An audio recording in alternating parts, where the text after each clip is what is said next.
Hi students and friends, welcome to once again in my channel and today's our topic is very important. बहुत ही important topic है कि जो exams में बहुत बार पूछा जाता है, मैक्सिमम कॉम्पिटिटिव एग्ज़ाम्स में होगा या फिर आपकी कॉलेज लेवल की जो एग्ज़ाम्स होती है, कम्युनिकेशन स्किल का जो एक पेपर आपका होता है, कम्युनिकेशन का जो सब्जेक्ट होता है, उसमें जो सबसे बड़ी ये टॉपिक हमारे लिए बहुत ही मायने रखता है, बहुत ही इंपॉर्टेंट टॉपिक होता है। और इसमें ये है कि किस तरह से कम्युनिकेशन की प्रोसेस होती है और किस तरह से प्रोसेस में बहुत सारी बाधाएं भी आती है, प्रॉब्लम्स भी आते हैं, तो इनको हम कहते हैं barriers. Okay, the barriers in the communication. तो ये टॉपिक हमारा आज होने वाला है कि जो वर्ड है बैरियर्स, बहुत सारे स्टूडेंट्स ने जो स्पेशली सेकेंडरी स्कूल तक होंगे तो उनको ये जो टॉपिक है पता नहीं होगा, ये वर्ड उन्होंने देखा नहीं होगा, सुना नहीं होगा। तो barriers means what, which can stop और disturb your communication, which can make the problems in your communication, और कम्युनिकेशन प्रोसेस जो है पूरी तरह से नहीं हो पाती है। तो कौन सा ऐसे टॉपिक्स है, कौन से ऐसी चीज़ें हैं जो हमारे कम्युनिकेशन को कंप्लीट नहीं कर पाती है और उसमें प्रॉब्लम्स, बाधाएं उत्पन्न करती है, तो उनको आज हम देखने वाले। तो टॉपिक इज़ देयर का बैरियर्स इन द कम्युनिकेशन। तो ऐसे बहुत सारी चीज़ें होती है, उसी चीज़ों का हमें आज लर्निंग करनी है। तो welcome to all of you once again. आपको ये टॉपिक बहुत ही इम्पोर्टेंट होने वाला है, बहुत ही इम्पोर्टेंट आपके लिए है। ध्यान में रखिए कि पूरा टॉपिक सुनिए कि उसके 10 बैरियर्स क्या होती है। अगर ये चीज़ें आपकी, ऐसा नहीं है कि वो सिर्फ आपको पेपर में ही लिखने, सब्जेक्ट से रिलेटेड ऐसा नहीं है। तो कम्युनिकेशन ये जो टॉपिक है, आप इंटरव्यू के लिए जाते हो या आप अपने दोस्तों के साथ बात करते हो, आपके फ्रेंड्स कलीग्स के साथ बात करते हो या रिलेटिव्स, कहीं पे भी आपको ये बैरियर्स को अगर आपको पता है तो आपका कम्युनिकेशन बहुत ही इफ़ेक्टिव होने वाला है। जो साधारण एक दुकान चलाने वाला आदमी भी होगा, अगर उसको ये बैरियर्स पता है तो वो अपने कम्युनिकेशन को बहुत इफ़ेक्टिव बनाएगा और अपने कम्युनिकेशन को बहुत ही इफ़ेक्टिव बना के वो अपना काम कर सकता है। तो चलिए देखते हैं which are the barriers in the communication of communication. तो first one is trying too hard seeming desperate. और बहुत ये होता है कि जब हम किसी से बात करते हैं तो हम क्या करते हैं, बहुत ज़्यादा हार्ड ट्राई करते हैं, डिस्परेट करने की कोशिश करते हैं। तो क्या करते हैं, when you try too hard to persuade the someone, किसी को मनाने की बहुत कोशिश करते हैं, यू मे सीम डिस्परेट। तो हम बहुत ही व्यथित हो जाते हैं, बहुत ऐसे इमोशनल हो जाते हैं, बहुत डिस्परेट हो जाते हैं।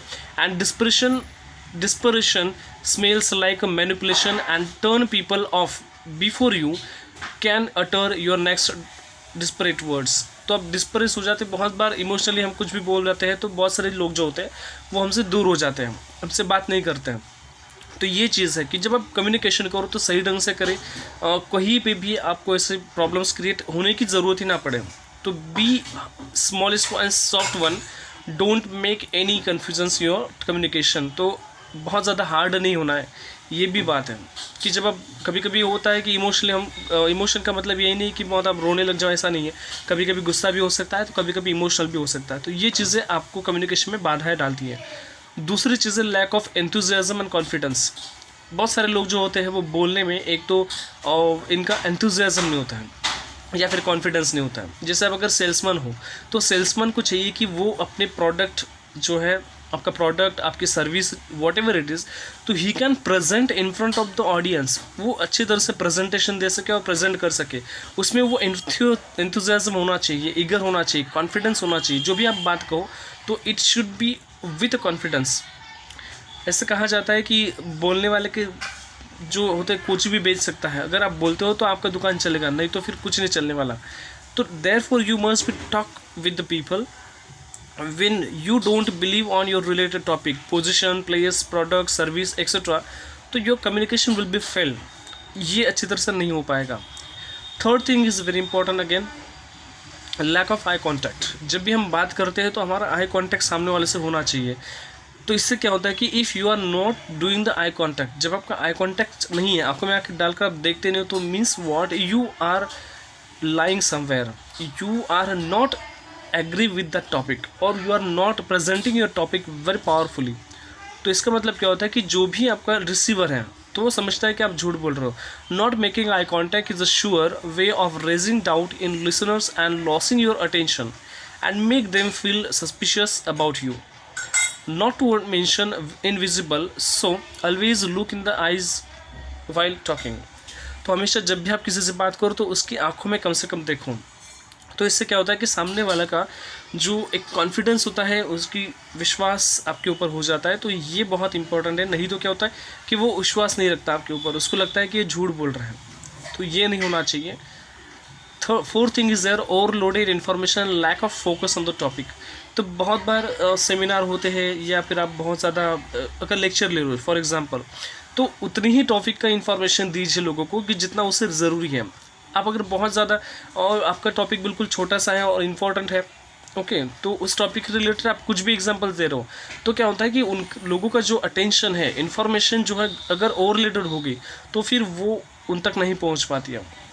जब भी अगर मुझे पढ़ाना हो क्लास में तो मैं वो रिलेटेड ही टॉपिक बताता हूँ, उससे रिलेटेड एग्जांपल्स ही देना ज़रूरी होता है। ऐसा नहीं है कि एग्जांपल देना नहीं, you must give the examples, you must talk with the topic, but whatever topic is there, don't disparate the people, don't away the people from the topic। तो फोकस से और टॉपिक से फोकस जो है वो हट जाता है। इसलिए too much information can confuse your audience and even make them wonder if you are overwhelming them with detail to avoid telling them something else they would rather know. तो कभी कभी उनको जो पता होता है वो भी कोई कहीं सुनाई कहानियाँ होती हैं, तो हम बताने की कोशिश करते हैं एग्जांपल्स के तौर पर, तो शायद कुछ लोगों ने वो सुनी होती है। तो इसलिए क्या होता है कि वो लोग ध्यान नहीं देते, वो लोगों को सुनने की ज़रूरत नहीं लगती, तो वो आपके टॉपिक के ऊपर इतना ज़्यादा फोकस नहीं कर पाते और नहीं करते। Next thing is there not being prepare, lack of credibility and the reality.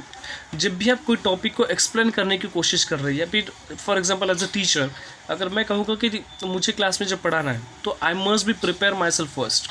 अगर कोई भी लेसन या कोई भी टॉपिक अगर मैं घर से प्रिपेयर नहीं करके जाता हूँ तो मुझे बहुत सारी प्रॉब्लम्स क्रिएट करनी पड़ सकती है। अगर सपोज मैं अभी प्रिपरेशन करता हूँ कि ये वीडियो जब बना रहा हूँ तो what I am doing, I make the power point presentation first.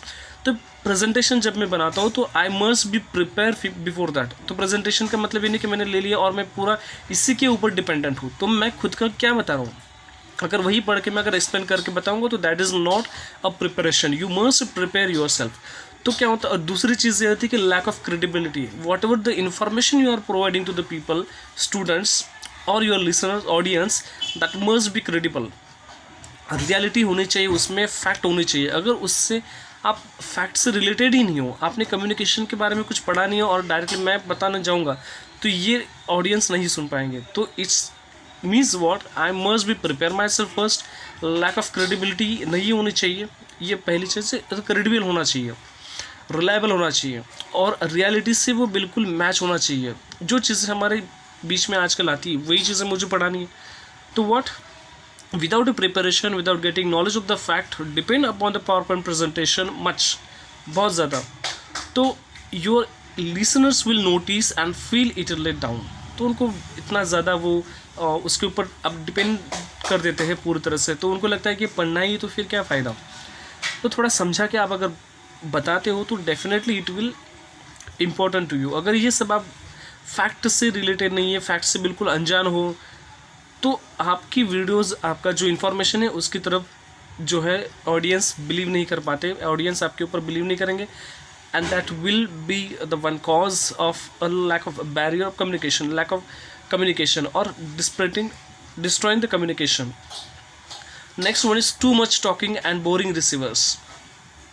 कभी कभी क्या होता है कि जब आप कम्युनिकेशन कर रहे हो तो आप बहुत ज़्यादा बातें करते हो, जैसे कि I am talking lot of related with this because I am talking too much with this topic. तो बहुत बार होता है कि जब आप बहुत ज़्यादा बातें करते हो तो अब ऐसा नहीं है कि आप किसी को बोलने का मौका ही नहीं देते। When you are not giving any type of chance to other, opportunity आप देते नहीं हो किसी को बोलने के लिए, आप ही बोलते जा रहे हो। It's means that those are listener in front of you, those are your audience, they are getting bore, वो बोर हो जाते बेचारे। तो कम्युनिकेशन इतना अच्छे से नहीं हो पाता।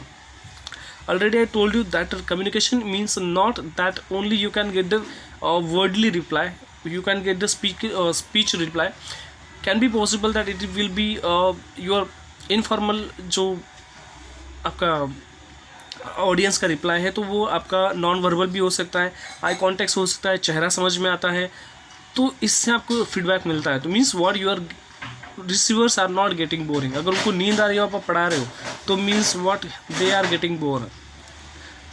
When you talk, you are not listening and you need to listen to people you are attempting to persuade.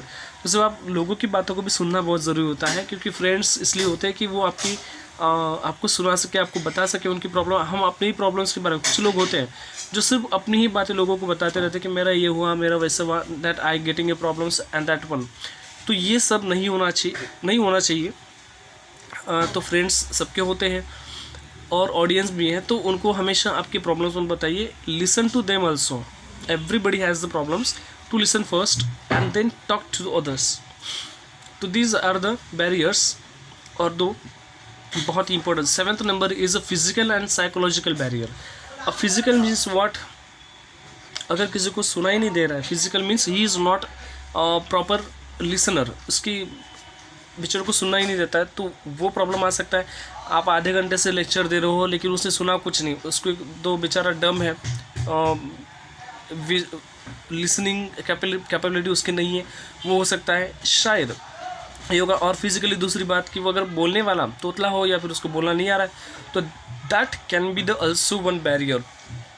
आप बोलोगे कुछ, वो सुनेगा कुछ, और आपको वो समझ नहीं पाता है कि आप क्या बोलना चाहते हो. तो that one again one important. Then दूसरा है कि फिजिकल में हम कहते हैं कि अगर माइक से मैं बात करता हूँ, for example I am giving the video, अगर मेरा वॉइस क्लियरली नहीं रहा है, बैकग्राउंड वॉइस चल रहा है, या फिर मेरे कुछ शब्द हैं ऐसे कि मैं बोलना कुछ चाहता हूँ और physically it is not good to talk, और मेरे को लैक ऑफ स्पीकिंग है, तो इसकी वजह से भी बैरियर्स हो सकता है, और इसकी वजह से भी कम्युनिकेशन ब्रेक डाउन हो सकता है. साइकोलॉजिकल बैरियर यह है कि जिसकी साइकोलॉजी ठिकाने नहीं है. एक तो स्पीकर जो है वो बिल्कुल भी साइकोलॉजिकली फिट नहीं है, या वो कुछ भी बोल रहा है related with the topic, anything is talking, that one also. और लिसनर जो है वो थोड़ा सा अगर मेंटली बैलेंस नहीं होगा, मेंटली अगर उसकी कैपेसिटी नहीं है सुनने की, तो वो भी हो सकता है. That is the one. Include distance की वजह से हो सकता है, बैकग्राउंड नॉइज़ हो सकता है, poor and multi functioning equipments हो सकते हैं, जैसे अभी ये होता है बैड हियरिंग पॉइंट हो सकता है, पुअर आईसाइट हो सकती है, स्पीच इम्पेडिमेंट्स हो सकता है. तो ये सारे उसके फिजिकल एंड साइकोलॉजिकल बैरियर्स हो सकते हैं. Emotional and cultural noise. अब मैंने कुछ बोल दिया. इमोशनल ये होता है कि आप अगर किसी से गुस्सा हो तो आप बात नहीं करोगे, आप कितना भी मना लो, that not possible that person will talk to you. Means what, emotional with anger, fear, sadness, ये होगा तो आप बात नहीं कर पाओगे, you can't there. An attitude again emotional में, having to be right all the time and believing oneself to be superior और इन्फीरियर टू अदर्स. खुद को दूसरों से बहुत ही ऊंचा समझना, दूसरे से बहुत टैलेंट समझना, कि मैं बहुत होशियार हूँ, मुझे सब आता है, तो इसकी कोई ज़रूरत नहीं है, उससे क्या पूछे. अगर ये चीज़ें आपकी हो रही है, means you are not in mood to listen to anyone. तो प्लीज़ ऐसा नहीं होना चाहिए. बहुत सारे स्टूडेंट ऐसे होते हैं, तो क्लास में जब बैठते तो पर्टिकुलर टीचर के ऊपर ध्यान नहीं देते. फॉर एग्जाम्पल कभी कभी होता है कि टीचर के पास नॉलेज बहुत ज़्यादा होता है, but he don't have how to control. कभी कभी वो शर्म के मारे हो सकते हैं, कभी कभी उनकी हो सकता है कुछ भी उनकी मेंटल कंडीशन इतनी नहीं होती है, तो वो स्टूडेंट को कंट्रोल नहीं कर पाते. But he has great knowledge. Classroom का मैनेजमेंट का उनके पास बहुत सारा नॉलेज नहीं हो सकता कभी कभी, बट उनकी नॉलेज लेवल बहुत ज़्यादा होती है. तो स्टूडेंट को ये देखना चाहिए कि whatever knowledge the person has, they have to take it. They don't have to believe on his strength, they don't have to focus on his strength. वो किस तरह से खड़े रहते हैं, किस तरह से उनकी कैपेसिटी है, और उनकी वो कैसे हैं. तो कभी कभी होता है कि फिज़िकल अपीयरेंस स्टूडेंट को बहुत भा जाता है, और they has a crush on the teacher some time. तो ये टीचर का बस वो कुछ भी पढ़ना तो ज़रूरी है, बिलीव ऑन दिट. तो कभी भी टीचर की ये जो फिज़िकल अपीयरेंस है उसके ऊपर ना जाए. फिज़िकल अपीयरेंस कभी कभी धोखा भी खा सकते हैं, तो इसके लिए उनका नॉलेज बहुत ज़रूरी है, because the knowledge make the greater one. कभी कभी टीचर्स की स्टाइल अलग अलग हो सकती है, बट उनका इंटेंशन गलत नहीं होता है. उनकी स्टाइल सबकी अलग अलग होती है, everybody use different style, but means not कि आप उसके प्रभाव के अंतर्गत ना आ जाए, या फिर आप उनके अभाव में ना कुछ ये करें कि बेचारे कुछ इंटेंशनली कुछ अच्छा करना चाहते हैं और आप उसको गलत समझते हो, और sometime you are not believe on this. तो इमोशनल ये जो आपका एटीट्यूड वगैरह हमारा होता है, ये मानसिक स्थिति बिल्कुल कम्युनिकेशन को बैरियर करती है। तो बेचारे टीचर बहुत अच्छे तरह से पढ़ाने की कोशिश करते हैं, but student can't get proper one. affect objectivity and as do typical assumptions that people make about each other based on cultural background। तो कभी कभी कल्चरल बैकग्राउंड से ही होता है। बहुत सारी बार ये होता है कि कम्युनिकेशन हम उसी इंसान से करते हैं। फॉर एग्जाम्पल, अगर एक हिंदू किसी मुस्लिम से बात करेगा, that's just example, take this one. अगर किसी मुस्लिम से बात करेगा तो उसके अंदर वो जो हम कहते हैं कि एम्पैथी नहीं होगी, सिंपैथी उतनी नहीं हो सकती जितना वो अपने कम्युनिटी के आदमी से बात करे। तो दोनों में थोड़ा सा कहीं ना कहीं तो ऊंच नीच होती है, बट ऐसा नहीं है कि इट नॉट मीन्स दैट ये सबकी तरह होता है। I also though many my friends those are in the different communities, but still I have the good relation with this people. तो कभी कभी ये होता है कि अनजान व्यक्ति से आप बात करने में थोड़ा सा हिचकिचाते हो। जैसे कि कोई तमिलनाडु से आदमी होगा तो उससे मैं बात करने में थोड़ा सा हिचकिचाता हूँ, या फिर ऐसा नहीं है अदर कंट्रीज़ के होंगे तो अदर प्लेस के होंगे तो उनसे थोड़ा सा डर लगता है, या फिर कभी कभी बहुत हमें तकलीफ हो जाती है, या फिर प्रॉब्लम आती है कम्युनिकेशन क्रिएट करने में। तो that is one reason. Again 9 number is a language, it is the biggest one. ये सबसे इंपॉर्टेंट चीज़ है। मैंने आपको कम्युनिकेशन प्रोसेस में बताया था कि जब प्रोसेस आप करते हो तो आपका मैसेज उसी लैंग्वेज में होना चाहिए, उसी भाषा में होना चाहिए कि जो सामने वाले के आदमी को पसंद आए और समझ में आए। अगर वो हिंदी नहीं जानता है तो you must write in his language. अगर वो इंग्लिश नहीं जानता है तो आपको इंग्लिश में लिखना ही नहीं है। अगर उसे मराठी आती है, गुजराती है, तो वही लैंग्वेज में उसे आपको मैसेज पहुँचाना है। Suppose one my friend has send me the message in Telugu and I don't know how to read the Telugu and any single letter also I can't understand, so I can't get the message. तो this is the language barrier। तो आप उसी भाषा में वो communication कर पाते हो जिस भाषा में आपकी बहुत अच्छी तरह से पकड़ हो सकती है। Speaking different languages, having a strong accent, using the slang or the jargons can frustrate communication and negotiation efforts। अब बहुत बार ये होता है कि मैं थोड़ा सा आपको बताऊं कि जब हम इंग्लिश लिटरेचर पढ़ते हैं तो we have all the knowledge about it. बहुत सारी चीज़ें हम पढ़ते हैं इंग्लिश में। अब प्रॉब्लम ये है कि बहुत सारे लोग टीचर्स जो होते हैं तो कभी कभी टीचर्स ये थोड़ी सी गलती होती है, गलती नहीं कह सकते, but they have the intention, they have the good intention, but still students को ये जो है क्लास में जाते हैं तो फिर आरपी लैंग्वेज का इस्तेमाल बहुत बार हो जाता है कि आरपी के वर्ड्स आप बोलना शुरू कर देते हो और इसे प्रोनाउंसिएशन यूज़ करते हो, या फिर अमेरिकन स्लैंग आप यूज़ करना शुरू कर देते हो। बट इट मीन्स दैट तो आपके स्टूडेंट उतना नहीं जानते, वो स्टूडेंट को वो नॉलेज नहीं है, तो वो आपकी लैंग्वेज को समझ नहीं पाते। तो आपको वही स्लैंग यूज़ करनी चाहिए जो वो आसानी से समझ सकें, क्योंकि हमारे स्टूडेंट जो है बहुत सारे तो बचपन से इतना, हमारा मदर टंग तो इंग्लिश नहीं है, तो therefore we have to some time adjust with our language.